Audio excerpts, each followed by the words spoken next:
hello dachee Itoophiyaa keessan harma daawwadha kan isin daawwachiisu. Diida deemeen jira.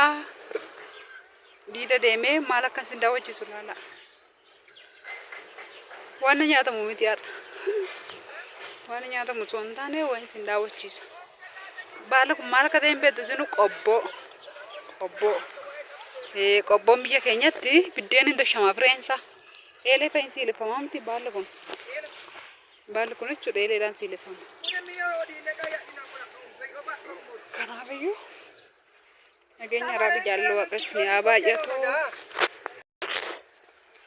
Akkam jirtu fayyaa nagaa keessan jirra galata waaqayyoo. Ani fayyaa koo obboleettiin keessan warra chaanaala kanaaf addisii taate subscribe godhaa. Subscribe miti subscribe godhaa warra addisii taatan. Warri turtan immoo maatii hodinaa taatan immoo laakii tuqaa. Warri jaallattan immoo daawwadhaa. Qamadii ilaalaa waan bareedu.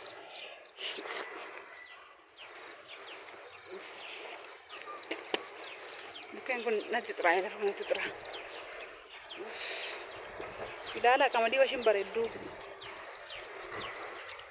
Karaatti siqee isinitti agarsiisuun dhabee jala wanti haaxirii yookaan daraseetti dalafameeru kanaaf jechuudha.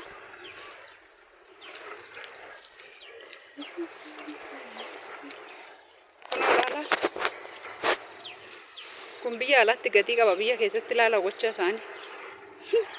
Biyya alaatti dura maal godha beektanii kan jira gibbii warra Sudaan jedhamu jira tokko bira naqee ciree fideen kana jaartitti foggoruudhaan araba.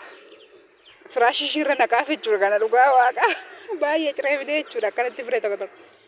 Jaartiin jaarsan qabdu. Qamadii ilaala waan bareedu. Gatannoo ishiin bareedu qamadii. Inni sun gama sanatti argaa jirtan immoo bishaani sun. Inni sun kunno achirraan argaa jirtan sun immoo xaafiidha. Har'a maal isinitti agarsiisu maaliif akka isinitti agarsiisu beektu? Waan biyyi keessan dachee Itoophiyaa qabdu isinitti agarsiisuuf waan ishiin bareeddu ilaalaa dheetan. Erga qamadii argitan immoo xaafii isinitti agarsiisa akkana deebiin jechuudha. Ruuziin achi jeessa nukkubsee miti. Dacheen biyya keenya marga babbareedduu qabdi kunoo qoshaashaa faasii qabdi. Warqee faasii qabdi yookaan warqoochoo afaan qoochootti beektan qoochoo. Gaattiraa faasii qabdi yoo ishiin bareedu laala. Biyya keenya magariisa kana sin hawwisiisuuf maaliif nunis nurraa deemuu qe'eemuma yeroodhaaf malee kuni yeroodhumaaf malee hin deema. Hin beektu yaa birraan kun bakka ngooga kana caala birraatti deemnaani. Awwaara ta'a jechuudha. Kanaaf ammallee qamadii biraan deemaa jira. Xaafii bira geessinitti agarsiisa. Kun immoo maal akka ta'e beektu baalli kun meenaa himaa ullee jechuudha kun hojii godhattee jirti isheen xiqqoo tokko kun hojii godhattee jirti. Ullee jenna nun biyya keenyatti afaan iddoo biraatti waan jedhamu hin beeku kuni kana haanan itti raasanii jechuudha. Guddaa isaa ta'an turaafamaa jechuudha. Baala kanatu dhalee guddaa isaa ta'an raafamaa jechuudha biyya keenyaatti. Kunoo xaafii immoo daawwadhaa. Siifaa tolu naan jedhaan kooti ishee. Ani sobebbo.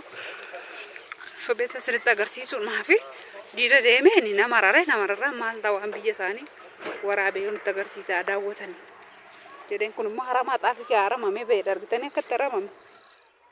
Maaliif beektu silaa warra gaxarii? Masqala kanatti warri xaafii haramtan silaa hin jirtu miti. Maaziriin xiqqatti na gubaa baate yeroo sana. Haramaadhumaaf akkatti ishii na gubaa baate. Ishiin hojjechuun jaallatti. Ani gabaa dhaquu yookaan mana samaanii dhaquun jaalladha. Ishiin haramaa harametti. Ana ishiin jedhuufi. Amma gabaan gootti bichaan xiqqoo ishee dhaqee harama. Qo'aa asirratti ani namni adarbu namni duuba deema.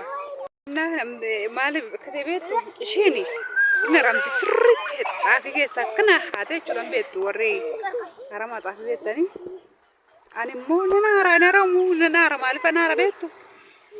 Gabaan naqa yookaan mana tamaarii naqa sardama. Dhuguman siniin jedha.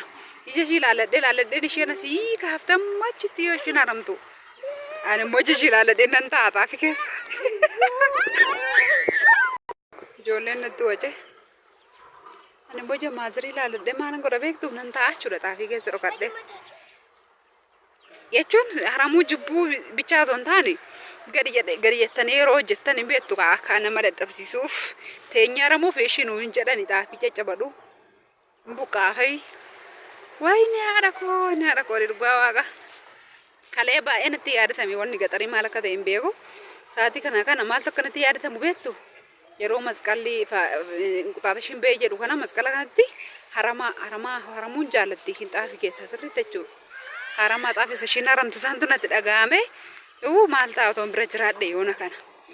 Maal taa'atoon akka inni ijoollummaa koo duraatti deebi'e jedheen. Dhugaa isiniin jedha kalee akkanaaf hin jedhee kee maaltu natti dhaga'ame deebi'e. Namni guddatee kee gad deebi'a guyyaan kaleessaa har'an ta'u ofiin jedheen of jabeessee jechuudha. Naa karaan kun immoo magaalaan keenya hin dukkanaa. Asirratti dukkanaa. Sirnaa kanaaf kalee natti yaadatameen isiniin jedha baala kanallee maal akka ta'e naa himaa kanallee irraanfadheera dhugaa dubbachuufi. Warqee ammaa miti kun. Anoon beeku warqeedhaa jedhe. Warqeen ala hin dhaabbatu. Kunoo Itoophiyaa waan ishiin qabdu laalaa. Silaa barhaadhuma argitu isin achi malee waan babbareedaa waan giriinii kana ni agartanii kanaaf jedheen isinii waraabe. Nan salachaa inaa dhaggeeffadha. Makiinaan bara kun laga gamaa waan hojjetaa jiru laala.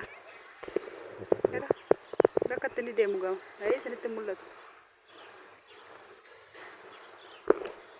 Afrikaa jiran si'a gaba kana dhu.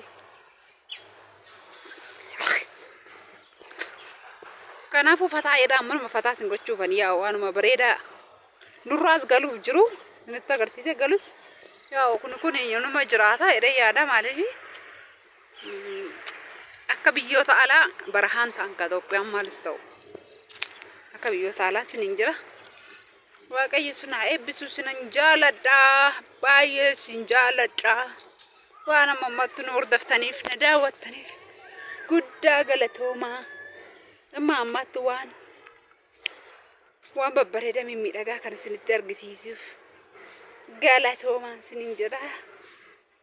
Achuma laayikii tuqaa sheerii godhaa yoo isinitti tole immoo daawwadhaati.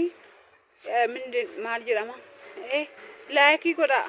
Waaqa laayikii godhaa ammaaf hin miidhu. Laayikii tuqaa isiniin jedha. Viidiyoo isinitti dheeressaa jiru koo isin beektanii.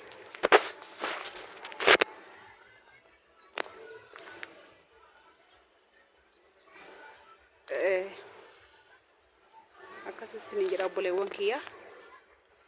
Waan namti biyya keessanii isin hawwisiisa waan ani akka kootti waan gogaa ilaaluurra waan jiidhaa yoo ilaale sammuun koollee nagaana ta'a jechuudha.